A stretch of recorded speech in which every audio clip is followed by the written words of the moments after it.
एक कुशल धनुधर था, उसके पास गांडीव नाम का एक दिव्य धनुष था और एक ऐसा तरकश था जिसके बाण कभी खत्म नहीं होते थे।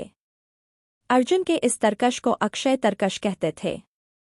अब सवाल यह उठता है कि कुरुक्षेत्र के युद्ध के पहले अर्जुन के पास कैसे आया ये चमत्कारिक दिव्यास्त्र। इस संबंध में हमें दो पौराणिक कथाएं मिलती हैं। आज के वीडियो में हम आपको ऐसी दो कथाएं बताएंगे, तो अभी से वीडियो को लाइक कर दीजिए। कौरव और पांडवों के बीच जब राज्य बंटवारे को लेकर कलह चली, तो मामा शकुनी की अनुशंसा पर धृतराष्ट्र ने खांडवप्रस्थ नामक एक जंगल को देकर पांडवों को कुछ समय तक के लिए शांत कर दिया। पांडवों के समक्ष अब उस जंगल को एक नगर बनाने की चुनौती थी। यमुना नदी के किनारे एक बीहड़ वन था जिसका नाम खांडव वन था। दोस्तों, पहले इस जंगल में एक नगर हुआ करता था, फिर वह नगर नष्ट हो गया और बाद में उसके खंडहर ही बचे थे। खंडहरों के आसपास वहां जंगल निर्मित हो गया था। दोस्तों, भगवान श्री कृष्ण अर्जुन को खांडव वन ले जाते हैं और वहां वे उस वन खंडहरों को दिखाते हैं। अर्जुन ने पूछा कि हम इसे कैसे अपनी राजधानी बनाएंगे। तब भगवान श्री कृष्ण विश्वकर्मा का आह्वान करते हैं। विश्वकर्मा प्रकट होकर कहते हैं कि हे प्रभु, इस खांडवप्रस्थ में मयासुर ने नगर बसाया था जो आज खंडहर हो चुका है। दानव मयासुर यहाँ के चप्पे चप्पे को जानता है, तो क्यों नहीं आप उसी से राजधानी बनाने का कहते हैं। तब श्री कृष्ण कहते हैं कि इस वक्त मयासुर कहाँ मिलेंगे। फिर विश्वकर्मा मयासुर का स्मरण करते हैं, तो वे प्रकट होकर पूछते हैं कि हे प्रभु, आपने मुझे क्यों याद किया। तब विश्वकर्मा कहते हैं कि ये श्री कृष्ण और अर्जुन हैं और ये यहाँ एक नगर का निर्माण करना चाहते हैं। यह सुनकर मयासुर अति प्रसन्न होता है और वह श्री कृष्ण, अर्जुन एवं विश्वकर्मा को एक खंडहर में ले जाता है। खंडहर में एक रथ रखा होता। मयासुर कहता है कि हे श्री कृष्ण, यह सोने का रथ पूर्वकाल के महाराजा सोम का रथ है। यह आपको आपकी मनचाही जगह पर ले जाने के लिए समर्थ है। उस रथ में एक गदा रखी होती है, जिसे दिखाते हुए मयासुर कहता है कि ये कौमुद की गदा है जिसे पांडव पुत्र भीम के अलावा और कोई उठा नहीं सकता है। इसके प्रहार की शक्ति अद्भुत है। ये गदा भीम के लिए बनी है। गदा दिखाने के बाद मयासुर कहता है कि यह गांडीव धनुष है। यह अद्भुत और दिव्य धनुष है।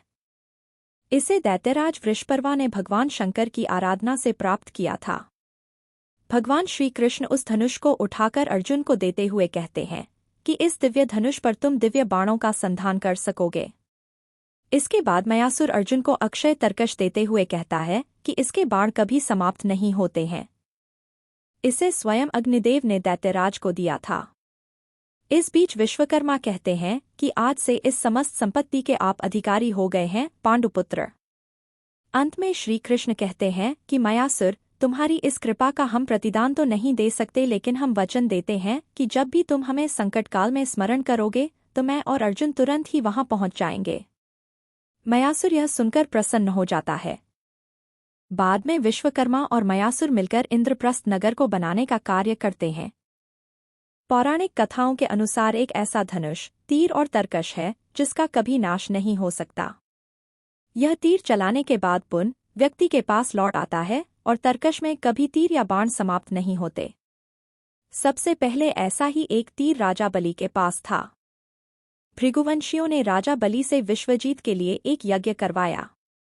उस यज्ञ से अग्निदेव प्रकट हुए और उन्होंने राजा बलि को सोने का दिव्य रथ, घोड़े एवं दिव्य धनुष तथा 2 अक्षय तीर दिए। प्रहलाद ने कभी न मुरझाने वाली दिव्य माला दी और शुक्राचार्य ने दिव्य शंख दिया। इस प्रकार दिव्य अस्त्र शस्त्रों से सुसज्जित होकर राजा बलि ने इंद्र को पराजित कर दिया था। राजा बलि इन दिव्य धनुष और बाण की बदौलत तीनों लोकों पर राज करने लगा था। उसी तरह की एक कथा है कि श्वेतकी के यज्ञ में निरंतर 12 वर्षों तक घृतपान करने के बाद अग्निदेव को तृप्ति के साथ साथ अपच भी हो गया। तब वे ब्रह्मा के पास गए। ब्रह्मा ने कहा कि यदि वे खांडव वन को जला देंगे तो वहां रहने वाले विभिन्न जंतुओं से तृप्त होने पर उनकी अरुचि भी समाप्त हो जाएगी। अग्निदेव ने कई बार प्रयत्न किया, किंतु इंद्र ने तक्षक, नाग तथा जानवरों की रक्षा हेतु खांडव वन नहीं जलाने दिया। अग्नि पुनः ब्रह्मा के पास पहुंचे। ब्रह्मा से कहा कि अर्जुन तथा कृष्ण खांडव वन के निकट बैठे हैं, उनसे प्रार्थना करें। तब अग्निदेव ने दोनों से भोजन के रूप में खांडव वन की याचना की।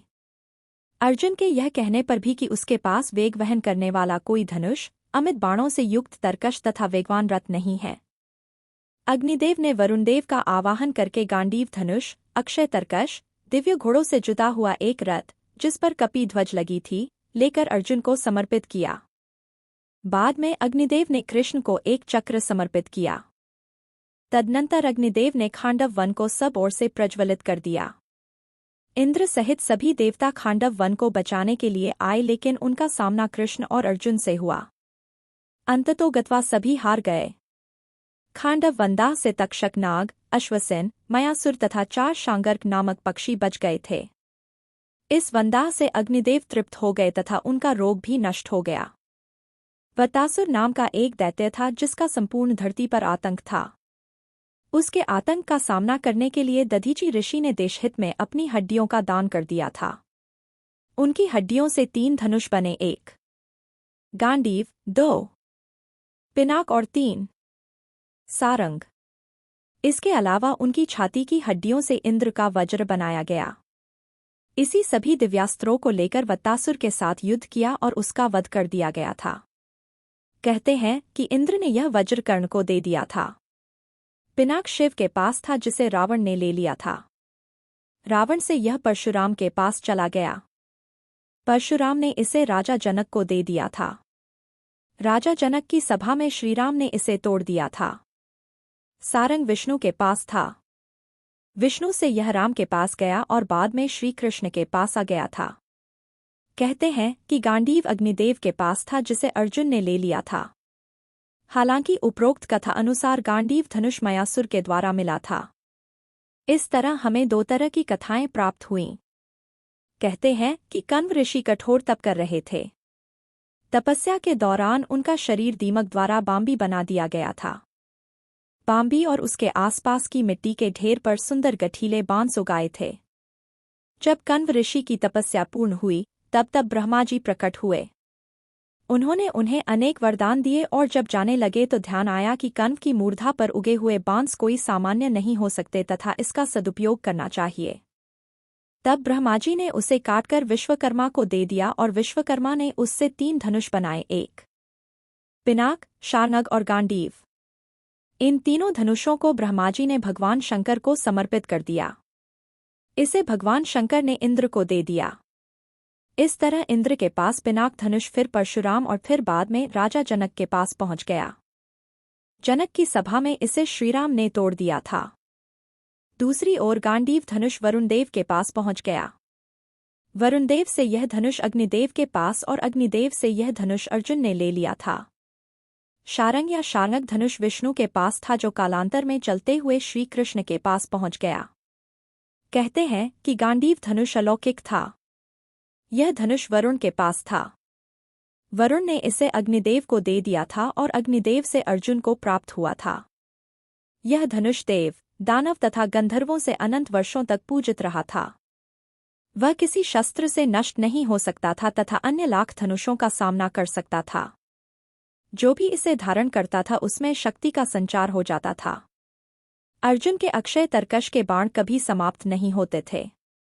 गति को तीव्रता प्रदान करने के लिए जो रथ अर्जुन को मिला उसमें अलौकिक घोड़े जुते हुए थे जिसके शिखर के अग्र भाग पर हनुमान जी बैठे थे और शिखर पर कपी ध्वज लहराता था।